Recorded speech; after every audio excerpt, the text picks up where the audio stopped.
Hi friends, ಅಭಿರುಚಿಗೆ ಸ್ವಾಗತ. ನಾನು ಇವತ್ತು ಡಿಫ್ರೆಂಟ್ ಆದ ರವೆ ಕೀರ್ ಥರ ಮಾಡ್ತಾಯಿದ್ದೀನಿ. ತುಂಬ ರುಚಿಯಾಗಿ ಟೇಸ್ಟಾಗಿರುತ್ತೆ, ಒಂಥರ ಡಿಫ್ರೆಂಟಾಗಿರುತ್ತೆ. ನಾನು ಅರ್ಧ ಕಪ್ ರವೆ ತೊಗೊಂಡಿದ್ದೀನಿ. ತುಂಬ ಚೆನ್ನಾಗಿರುತ್ತೆ. ಸ್ವಲ್ಪ ಹುರ್ಕೊಳ್ಬೇಕು, ಒಂದು 2 ನಿಮಿಷ. ಇಷ್ಟು ಹುರಿದ್ರೆ ಸಾಕು. ಈಗ 1 ಕಪ್ ಹಾಲು ಹಾಕ್ತಾಯಿದ್ದೀನಿ. ಮೀಡಿಯಮ್ ಫ್ಲೇಮಲ್ಲೇ ಇರಲಿ.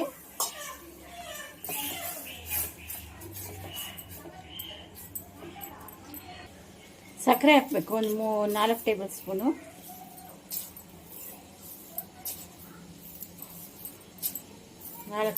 ಸಕ್ಕರೆ, 1/4 ಟೀ ಸ್ಪೂನು ಉಪ್ಪು, ಏಲಕ್ಕಿ ಪುಡಿ ಹಾಕ್ತಾಯಿದ್ದೀನಿ. ನೋಡಿ, ಈಗ ರೆಡಿಯಾಗಿದೆ. ಈಗ ಅದಕ್ಕೆ ಗೋಡಂಬಿ ದ್ರಾಕ್ಷಿ ಹಾಕಬೇಕು. ಅದೇ ಒಂಥರ ಡಿಫ್ರೆಂಟು. ತುಪ್ಪ ಹಾಕಿದ್ದೀನಿ.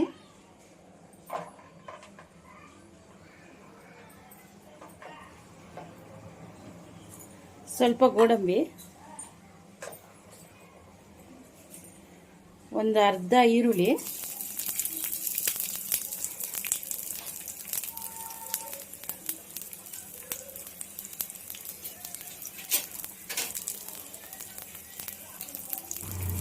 ದ್ರಾಕ್ಷಿ ಹಾಕ್ತಾ ಇದ್ದೀನಿ.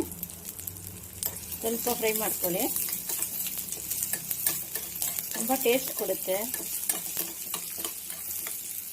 ನೋಡಿ, ಇದ್ರ ಜೊತೆಗೆ ಹಾಕ್ತಾ ಇದ್ದೀನಿ.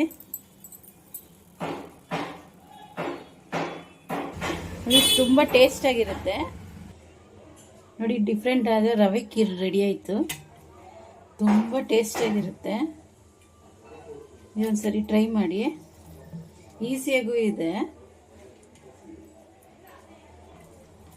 ನೋಡಿ, ಈಸಿಯಾಗೂ ಇದೆ. ಒಂದ್ಸರಿ ಟ್ರೈ ಮಾಡಿ. ಲೈಕ್ ಮಾಡಿ, ಶೇರ್ ಮಾಡಿ, ಸಬ್ಸ್ಕ್ರೈಬ್ ಮಾಡಿ. ಹಾಲ್ ಅಂತ ಬೆಲ್ ಬಟನ್ ಪ್ರೆಸ್ ಮಾಡಿ. ನಾನು ಏನೇ ವಿಡಿಯೋ ಬಂದರೆ ನಿಮ್ಗೆ ಫಸ್ಟ್ ತಲುಪುತ್ತೆ.